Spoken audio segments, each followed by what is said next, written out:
Alright, well, sadly, I've just realized that I've been cheating for this entire game. There's a reason why the Union was able to break through these trenches, because I was completely forgetting my morale table results, which are when you have any of these asterisks on your morale results and you're in a trench, you can ignore retreat results. So as you can see, since there's an asterisk at anything that sends you back one, anybody in a trench never has to retreat.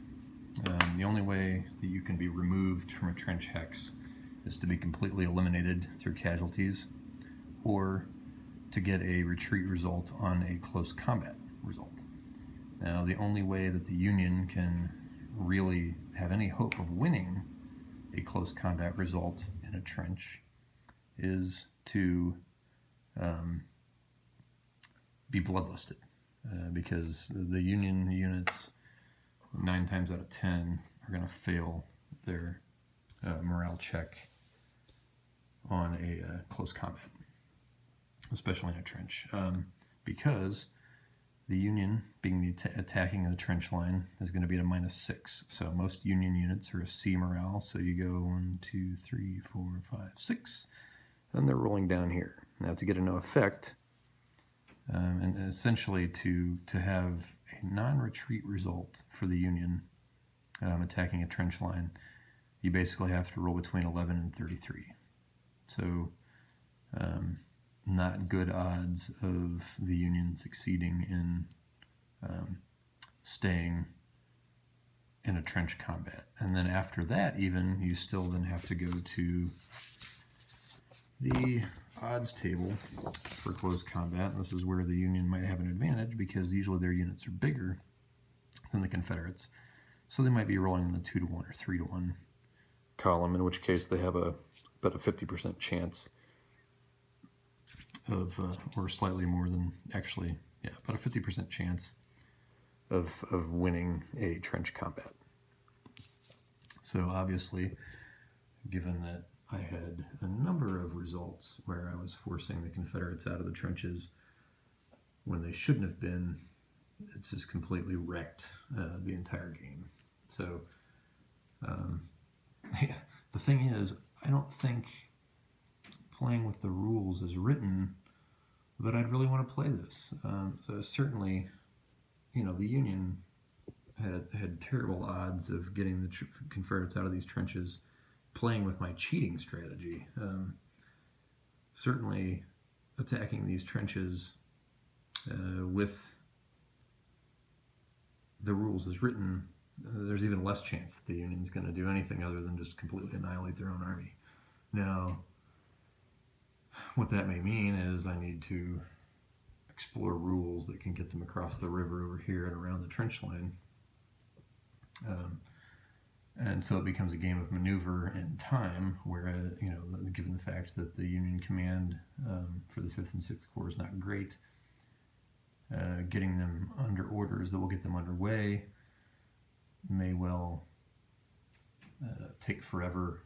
And then even if they do get the orders, getting around across the river and then back across the river to get victory point hexes behind the trench line is not something you're going to have time to do. So, I'm not sure. Like over here, this all would have been, the Gibbon's division would have been annihilated trying to get across these trenches, as opposed to, forcing the Confederates back like I did. So, there's a reason that that this seemed like, wow, so unexpected for the Union to get into these trenches, is because it really should not have happened. I may have gotten, and I have had over the course of the combat, a couple of Union units that were bloodlusted, and so when you're bloodlusted, means you've been fired upon, but you got like an 11 or something on your morale roll that makes them bloodlusted. It means on their following turn, they can do a close combat and they're going to pass the morale check automatically. The worst that could happen is the bloodlust gets taken away, but they can't fail a morale check and be pushed off, so that means they're going to fight. So that's good because, well, one thing it means that the defender may retreat if he fails his morale check, which is at a -4 shift on the morale column. Not particularly likely for the Confederates, but it could happen. Because they're essentially in a trench, they're at a -1 shift. The defender in a close combat rolls a -4 shift morale check, but if you're in a trench, you add 3 back to that. So if they're in a trench and or they have a leader with them, they're not shifting at all, which means they're unlikely to retreat from the morale check. But then, because your attacker has stayed there, if your defender stays there, then you fight on the odds table, and that's where the Union has a chance. But relying on the few times that you get bloodlust on a trench line, and then the few times that you're able to make it through a close combat to an odds roll, those are the very slim odds. So you're looking at like a 5% chance of the Union taking any particular trench hex along here. So this is all that I've been doing is all total nonsense. There's really no chance for the Union to break through the trench line here or over here. So for this scenario, you're going to have to find something else to do with the Union, because pushing Confederates off the trenches is not really a realistic option. So you'll have to look at your maneuver capabilities, which, like I've said before, the maneuver is one area where the scale is particularly good for Civil War battles, because at the brigade level, you do have maneuver, and this is a 2-map game, so you do have some room. What you don't have is very good terrain options for maneuver, meaning Lee has put his trenches where they are for a reason, because otherwise, with the Union, you have to cross either here or here, both of which are covered by Confederate units, which can be pretty easily pushed aside by the Union, but because they're not in trenches.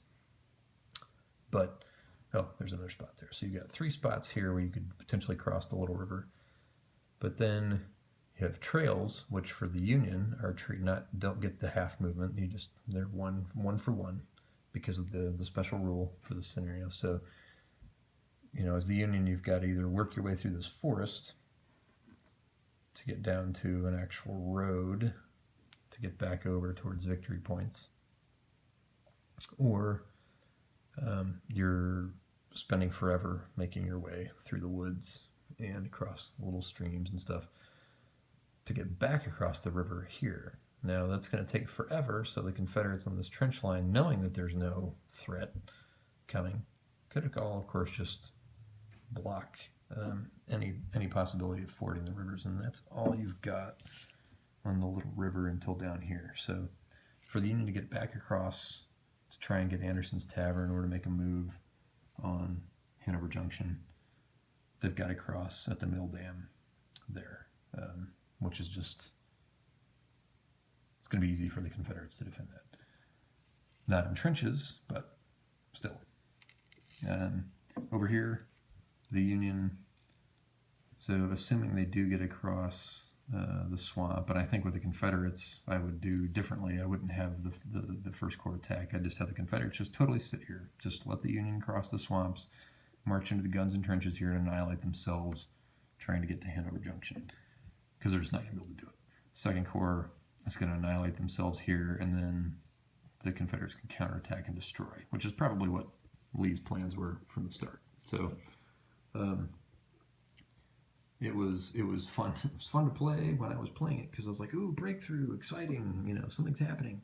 No, that's not how the scenario would go at all if you're playing with the rules as written.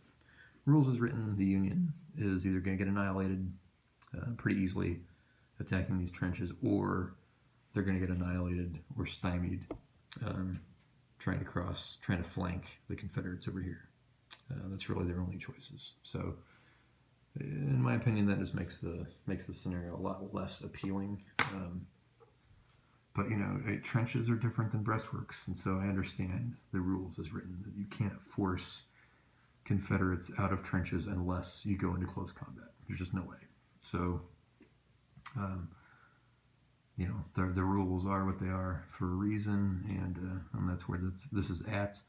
But certainly, it definitely took the wind out of my sails, and I don't intend to reset this up and try it again. I got enough entertainment out of it, playing it as I did, and I think we'll just leave it at that.